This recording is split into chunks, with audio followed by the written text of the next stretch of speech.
یہ natural anti biotic ہے، یعنی قدرت کی تیار کردہ اینٹی بایوٹک ہے.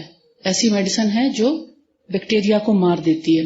ہر قسم کے بیکٹیریا، وائرس، پیراسائٹ، جراثیم سب کو بہترین طریقے پر کل کرتی ہے، لیکن انسانی جسم کو فائدہ پہنچاتی ہے. انسان کو کوئی نقصان پہنچائے بغیر اس کے خلاف جتنے بھی قسم کے جراثیم یا بیکٹیریا، وائرس پائے جاتے ہیں ان سب کو ہلاک کرتی ہے. اسی لیے اگر سائنس میں اس کو حلق میں لگائیں، سائنس آپ سمجھتے ہیں جس میں ناک بند محسوس ہوتا ہے اور سانس بھی صحیح طریقے سے نہیں آتا. بیسیکلی یہ ہمارے جو ناک کے گرد یہ جو جگہ ہیں یہ ایک طرح کی پاکٹس ہوتی ہیں، یہ بلاک ہو جاتی ہیں جن کے اندر سے ہوا فلٹر ہو کر ہم انہیل کرتے ہیں. سائنس اس کو کھولتا ہے اگر اس کو حلق میں لگائیں.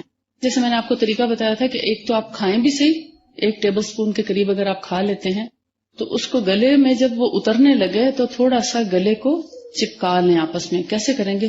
حلق کو جب آپس میں ملاتے ہیں تو کیا ہوگا، وہ حلق کے ارد گرد جتنی جگہ ہیں ان سب میں اچھی طرح لگ جائے گا، اور گلے کو آپس میں چپکانے کی وجہ سے یہ تھوڑا کانوں کی طرف بھی اور تھوڑا جو ہولز ہیں ناک کی طرف جانے والے، کانوں کی طرف جانے والے، ان کی طرف بھی تھوڑا تھوڑا پہنچ جائے گا، جس سے کانوں کے انفیکشن میں بھی، کیونکہ یہ بند جگہوں کو کھولتا ہے، سویلنگ کو دور کرتا ہے. اور اگر بلغم ہے، ریشہ ہے، یا کوئی بھی ایسی چیز چپکی ہوئی ہے، جیسے بعض اوقات مونگ پھلی آپ کھاتے ہیں یا کوئی ایسا ڈرائی فروٹ لیتے ہیں جس کا چھلکا، بادام ہے، بعض دفعہ آپ دیکھتے ہیں تالو پہ چپک جاتا ہے اور کسی طور اترتا نہیں، بہت اریٹیٹ کرتا ہے. آپ اس وقت شہد کھا کے دیکھیں، اس کو اتار دے گا، لیکن کھاتے وقت آپ گلے کو ضرور آپس میں ملائیں گے، حلق کو. ٹھیک، تو پھر یہ ان تمام چیزوں کو، یعنی وہاں پر موجود جراثیم اور بیکٹیریا جو بھی چیز ہے ان سب کو صاف بھی کرے گا، ہولز کو کھولے گا، سویلنگ کو دور کرے گا، اور اس سے سائنسز کھل جاتے ہیں شہد کھانے سے.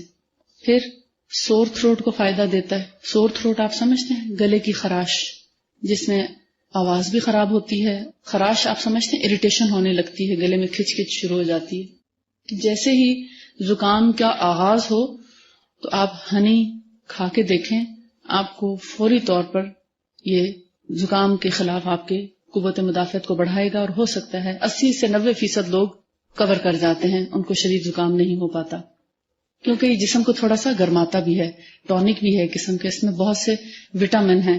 اسی طرح تھروٹ انفیکشن جو ہوتے ہیں جس میں پس پڑ جاتی ہے، پس کو نکالنے کے لیے بھی شہد بہت اچھا کام کرتا ہے. باقاعدہ آپ اس کو لگا بھی سکتے ہیں. جیسے پہلے زمانے میں لوگ ٹونسلز ہو جاتے تھے یا گلا خراب ہوتا تھا چھوٹے بچوں کا، تو نمک یا راکھ یا ایسی کسی چیز سے گلے کو دبا دیا کرتے تھے. آپ لوگوں میں سے کوئی جانتے ہیں یہ علاج؟ اس سے نبی صلی اللہ علیہ وسلم نے منع فرمایا ہے، یہ علاج نہیں کرنا چاہیے، کیونکہ اس سے بچوں کو خاصی تکلیف پہنچتی ہے اور بعض اوقات بڑا نقصان بھی پہنچتا ہے، خون چل پڑتا ہے بعض اوقات.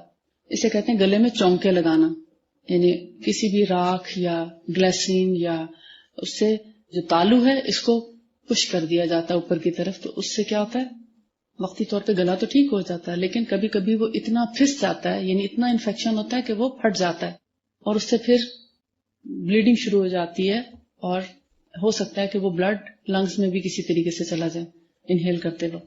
جب ہم کچھ نگلتے ہیں تو یہ جو اللہ تعالیٰ نے ہمارا گلے کے اندر کوا لٹکا رکھا ہے، یہ کیا کام کرتا ہے، ہماری ہوا کی نالی کے اوپر آ جاتا ہے.